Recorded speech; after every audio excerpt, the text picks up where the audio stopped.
আসসালামু আলাইকুম। আজ আমি আপনাদের সামনে এমন একটি কথা বলতে এসেছি, যে কথাটা বলতে গিয়ে আমার বুকের ভেতরটা ভারী হয়ে আসছে। অনেকে হয়তো অবাক হবেন, অনেকে হয়তো কষ্ট পাবেন, কিন্তু সত্যিটা আর নিজের মধ্যে ধরে রাখতে পারলাম না। আজ আমি আমার খুব প্রিয় দুটি ফেসবুক পেজ বিক্রি করার সিদ্ধান্ত নিয়েছি। তাই আপনাদের জানাতে এসেছি। একটি পেজের নাম টিআইটিভি, যেখানে ৯৮,০০০ ফলোয়ার রয়েছে। আরেকটির নাম জান্নাতের পথে, অর্থাৎ এই পেজটি, যেখানে ২,৪২,০০০ ফলোয়ার রয়েছে। আল্লাহর রহমতে দুটি পেজে মনিটাইজেশন আছে। কিন্তু আমার কাছে এই পেজগুলো শুধু মনিটাইজেশন বা ফলোয়ারের সংখ্যা নয়, এগুলো আমার দিনের পর দিন পরিশ্রম, রাতের পর রাত জেগে কাজ করা আর হাজারো স্মৃতির অংশ। যখন আমি এই পেজগুলো শুরু করেছিলাম, তখন কেউ চিনতো না। একটি ভিডিওতে কয়েকটা লাইক বা কমেন্ট পেলেও অনেক খুশি হতাম। ধীরে ধীরে আপনাদের ভালোবাসার সমর্থনে পেজগুলো আজ এই অবস্থানে এসেছে। কিন্তু জীবনে সবসময় মানুষ যা চায় তা হয় না। গত কিছু সময়ে আমার ব্যবসায় কিছুটা ক্ষতির মুখোমুখি হয়েছি।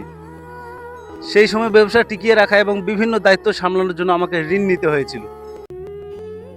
আমি ভেবেছিলাম সময়ের সাথে সবকিছু ঠিক হয়ে যাবে, কিন্তু বাস্তবতা অনেক সময় মানুষের পরিকল্পনার চেয়েও কঠিন হয়ে দাঁড়ায়। প্রতিদিন চেষ্টা করেছি প্রতিদিন চেষ্টা করেছি পরিস্থিতি সামাল দেওয়ার জন্য, হাল ছাড়িনি। কিন্তু আজ এমন একটি অবস্থায় এসে দাঁড়িয়েছি, যেখানে ঋণের চাপ কমানোর জন্য আমার সবচেয়ে প্রিয় জিনিসগুলোর একটি ছেড়ে দিতে হচ্ছে। বিশ্বাস করুন, এই সিদ্ধান্ত নেওয়া আমার জন্য সহজ ছিল না।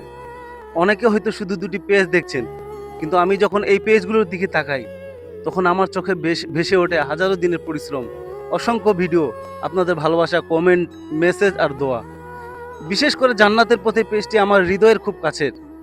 আর টিআইটিভিও আমার দীর্ঘ পরিশ্রমের ফল। আর সেই দুটি পেজই বিক্রি করার সিদ্ধান্ত নিতে হয়েছে। আমি এই ভিডিওটি কোনো অভিযোগ করার জন্য বানাইনি, কারো কাছে কোনো দাবি নিয়েও আসিনি। আমি শুধু আমার বাস্তব অবস্থাটা আপনাদের জানাতে চেয়েছি। কারণ আপনারাই এই পেজগুলো আসল শক্তি ছিলেন, যারা এতদিন আমার ভিডিও দেখেছেন, লাইক দিয়েছেন, কমেন্ট করেছেন, শেয়ার করেছেন, পাশেও থেকেছেন। আপনাদের প্রত্যেকের প্রতি আমি আন্তরিকভাবে কৃতজ্ঞ। আজ আপনাদের কাছে আমার সবচেয়ে বড় চাওয়া হলো দোয়া। আল্লাহ যেন আমার ঋণ পরিশোধের পথ সহজ করে দেন এবং নতুন করে দাঁড়ানোর সুযোগ করে দেন। আর যদি কেউ টিআইটিভি অথবা জান্নাতের পথে পেজ সম্পর্কে বিস্তারিত জানতে চান, তাহলে আমার সঙ্গে যোগাযোগ করতে পারেন।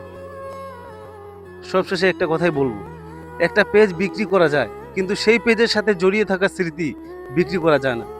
ফলোয়ারের সংখ্যা বিক্রি করা যায়, কিন্তু আপনাদের ভালোবাসা বিক্রি করা যায় না। আপনাদের কাছে আমি চিরকৃতজ্ঞ।